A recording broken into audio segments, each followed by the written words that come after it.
शांतनु और सत्यवती के 2 बच्चे हुए। बड़े पुत्र का नाम चित्रांगद और दूसरे का विचित्रवीर्य पड़ा। चित्रांगद एक अहंकारी युवक था। एक दिन वह वन में गया। एक गंधर्व, जो असाधारण क्षमताओं वाला प्राणी होता है, कहीं से वहां आया। उसका भी नाम चित्रांगद था। जब गंधर्व ने युवक से उसका नाम पूछा तो युवक ने गर्व से कहा, मेरा नाम चित्रांगद है। गंधर्व हंसने लगा और बोला, तुम्हें खुद को चित्रांगद बुलाने का साहस कैसे हुआ? चित्रांगद मैं हूं, यह मेरा नाम है। तुम यह नाम धारण करने के लायक नहीं हो। बेहतर होगा कि तुम इसे बदल लो। राजकुमार तैश में आकर बोला, तुम्हारी ऐसा कहने की हिम्मत कैसे हुई? लगता है तुम बहुत जी लिए। मेरे पिता ने मेरा नाम चित्रांगद रखा है, यह मेरा नाम है। चलो हम युद्ध लड़कर इसे तय करते हैं। दोनों में लड़ाई हुई और एक पल में राजकुमार की मृत्यु हो गई। अब शांतनु का सिर्फ एक पुत्र विचित्रवीर्य बचा था। विचित्र का मतलब है अजीब या असामान्य और वीर्य का मतलब है पौरुष। उसके नाम का मतलब है कि वह एक विचित्र पौरुष का स्वामी था। हम नहीं जानते कि इसका असली अर्थ क्या है, कि वह विवाह के अयोग्य था या अनिच्छुक। उन दिनों का विवाह हमें आज के संदर्भ में नहीं देखना चाहिए। उस समय विवाह करना और बच्चे पैदा करना सबसे महत्वपूर्ण होता था। राजा होने के नाते उसके घर में पुत्र होना जरूरी था, क्योंकि ऐसा न होने पर उसका उत्तराधिकारी कौन होता? जब आप युद्ध में जाते हैं तो किसी भी दिन आप मारे जा सकते हैं। इसलिए सही उम्र में विवाह करके पुत्र पैदा करना बहुत जरूरी था, वरना आपका सारा साम्राज्य तहस-नहस हो सकता था। चित्रांगद की मृत्यु हो चुकी थी और विचित्रवीर्य विवाह नहीं करना चाहता था। भीष्म भी विवाह न करने का प्रण ले चुके थे। कुरुवंश में ठहराव आ चुका था और वह आगे नहीं बढ़ रहा था। भीष्म अपने पूरे जीवन राजा बने बिना राज्य के प्रतिनिधि बनकर रहे और उन्होंने हर किसी का, हर चीज का ध्यान रखा।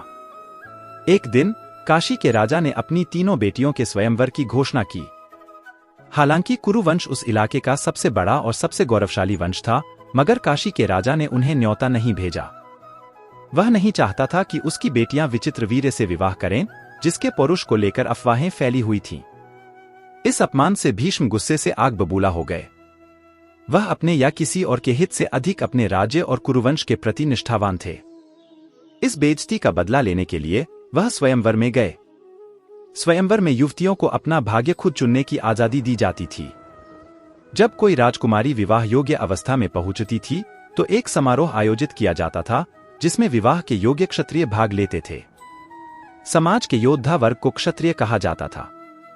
स्वयंवर में सिर्फ राजा और योद्धा वर्ग के सदस्य ही भाग ले सकते थे।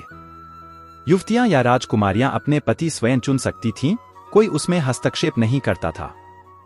काशी में 3 बहनों अंबा, अंबिका और अंबालिका के लिए स्वयंवर आयोजित किया गया था, जिनकी उम्र 18, 17 और 15 वर्ष की थी। अंबा पहले से शाल्व राज्य के राजा साल्व से प्रेम करती थी। स्वयंवर में उसके पास मौका था कि वह उसे अपने पति रूप में चुन सकती थी। वह सबसे बड़ी राजकुमारी थी, इसलिए उसे चुनने का पहला मौका मिला। स्वयंवर में पति चुनने का एक सरल तरीका यह था कि युवती हाथ में वरमाला लेकर सभी उम्मीदवारों पर नजर डालती थी और फिर जिसे पति रूप में चुनती थी उसके गले में माला डाल देती थी।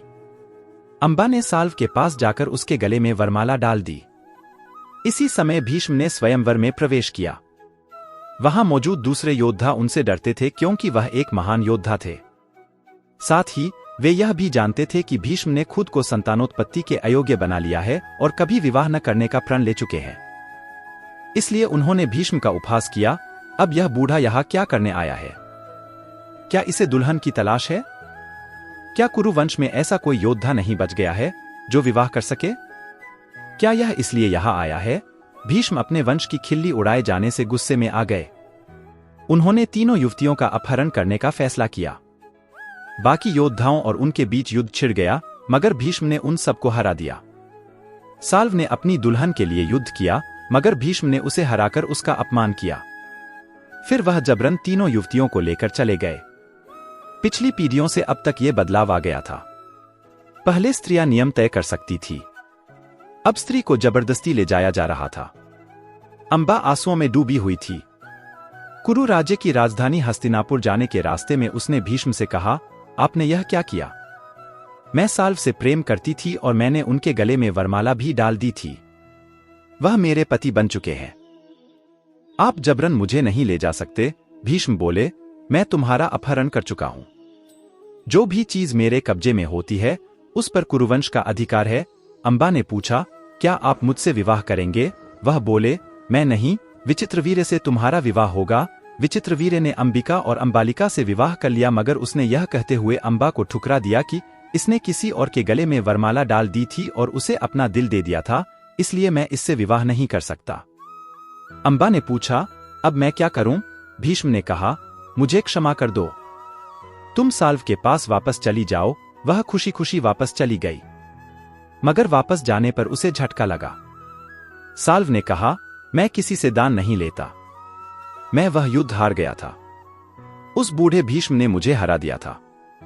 अब वह दुल्हन के रूप में मुझे दान देने की कोशिश कर रहा है। मैं तुम्हें नहीं अपना सकता। वापस जाओ और विचित्रवीर्य से विवाह कर लो। नहीं, उसने मुझसे विवाह करने से इनकार कर दिया है। फिर भीष्म से विवाह कर लो। मैं अब तुम्हें नहीं अपना सकता क्योंकि मैं किसी से दान नहीं ले सकता। यहां से भी ठुकराए जाने पर वह हस्तिनापुर वापस चली गई। उसने भीष्म से प्रार्थना की, आपने मेरा जीवन नष्ट कर दिया। आपकी वजह से मैंने उस इंसान को खो दिया जिससे मैं प्रेम करती थी। आप जबरन मुझे यहां लेकर आए। यहां मुझे जिससे विवाह करना था वह मुझसे विवाह नहीं करना चाहता। यह सब क्या है? अब आपको मुझसे विवाह करना होगा, भीष्म बोले। मैं अपने राज्य के प्रति निष्ठावान हूं। मैंने वचन दिया है कि मैं विवाह नहीं करूंगा, अब मैं ऐसा नहीं कर सकता। तो आज के लिए इतना ही, फिर मिलेंगे नेक्स्ट वीडियो में।